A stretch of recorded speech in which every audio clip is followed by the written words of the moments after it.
Mhux biss dawk li jinsabu fuq il-paga minima mhux ilaħqu mal-għoli tal-ħajja iżda anke koppja b'żewġ pagi u żewġ it-tfal li tisibuha diffiċli jġemmgħu xi ħaġa. Partit Nazzjonalista wara li qarbel, iddiskuta u ltaqa' ma' diversi nies fis-settur għandu s-soluzzjonijiet joffri lill-poplu.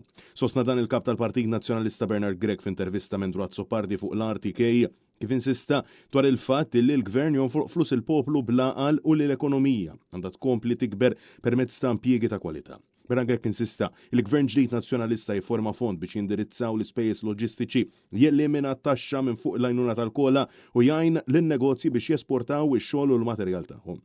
Mistoqsi dwar iż-żieda qawwija fil-popolazzjoni li preżentament tisboq sew il-9 persuna, il-kap tal-Partit Nazzjonalista insista li huwa inġust li min ikun ilu f'pajjiżna jkun integrat jitkeċċa mill-pajjiż madankollu saħaq illi l-gvern ma jistax jibqa' jimporta n-nies għaċ-cheap labor. Ma nistax għax dan huwa l-gvern li għandna nibqgħu nimportaw dawn l-20 u 30 u 40 elf ruħ fis-sena sempliċement biex tikber l-ekonomija. Aħna qegħdin ngħidu illi meta nkun qegħdin nindirizzaw li mmorru għal modell ekonomiku illi il-jobs ma jkunux biss tal-kwantità fil-fax tisfel, mhux se jkun hemm bżonn dik id-domanda. Nan fil-waqt illi fuq it-traffiku huwa spjega li dan huwa dak li jġib modell bażat fuq il-kwantità u mhux fuq il-kwalità.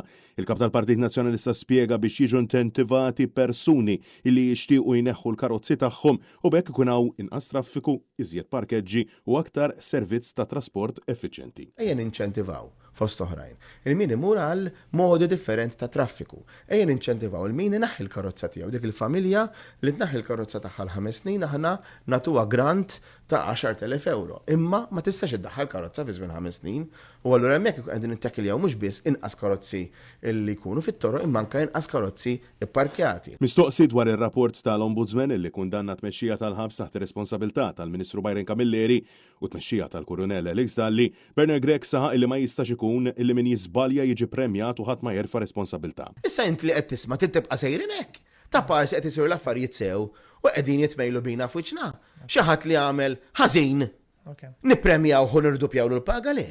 Taħt Bernard Grech Prim Ministru daw ma' affarijiet ma jsiru. U xi ġifieri, inti tkun qed tmexxi ħabs, imutu n-nies u ħadd mu responsabbli f'dal pajjiż. Intant brabta ma' tibdil fil-liġi tal-inkjesta maġisterjali li jrid idaħħal Robert Abela, Bernard Grech spjega illi l-gvern qed jipprova jċaħħad liċ-ċittadin milli jitolbu l-ftuħ ta' inkjesta maġisterjali.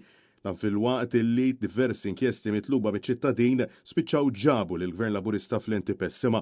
Bħal fil-każ tal-Vitals fejn fost oħrajn tressa l-qorti l-ex-Prim Ministru Joseph Muscat. Hawnhekk il-kap tal-Partit Nazzjonalista insista sabiex kulħadd jagħmel id-dover tiegħu u jżommu mal-ġurament dmir li għandhom lejn il-Kostituzzjoni. Nagħti messaġġ ċar lil min għandu dmir illi jwettaq xogħlu ftakru li intkom ħadtu ġurament lejn il-Kostituzzjoni fil-ħidma tagħkom u qisu li tagħmlu dak kollu. Għall-ġudikatura tgħid. Tgħid għal kulħadd. Għal kull min anke l-min irressaq il-prova. Anke l-min jażel li ma prova jressaq. Anke l-min jażel x'investiga u x'ma jinvestigax. Kulħadd għandu dmir lejn il-Kostituzzjoni u kulħadd iva jinżamm responsabbli tal-imġiba tiegħu x'hekk dal-pajjiż se nibqgħu. Tajjeb, kulħadd jagħmel li jrid. U jippretendi li mhux se jkollu konsegwenzi, allura l-pajjiż qatt musejjer jirpilja. Bernard Grech saq li huwa biss gvern ġdid nazzjonalista li jista' jagħti tama fiduċja u futur aħjar lil pajjiżna bil-familji Maltin u Għawċin juru b'mod ċar li jixtiequ jbidlu r-rotta li ħall pajjiż fl-aħħar snin.